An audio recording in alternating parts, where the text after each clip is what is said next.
Kıtırın ayarını ne alacaktı? Keçi alıp verecek yeşil. Kıtırın karnı acıdı. Kıtır acından ölür. Kıtır acından ölür. Anası kıtıra hiçbir şey alabilmiyor. Aç alacağım, aşağı bakla bir şeyle keçi alacağım. Zeytinim de orada kalmıştı.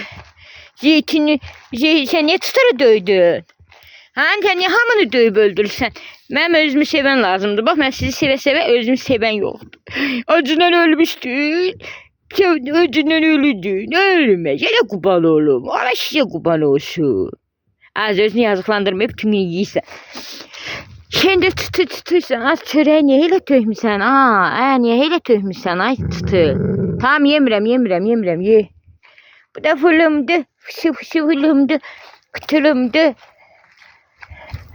Siz orada ne istiyorsunuz? Hakara. Lokum.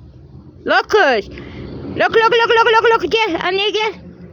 Benim yerimde yok. Gel otur, sigara çekersen. Gel. Gel anne gel, ben ne geçersen ne oğlum?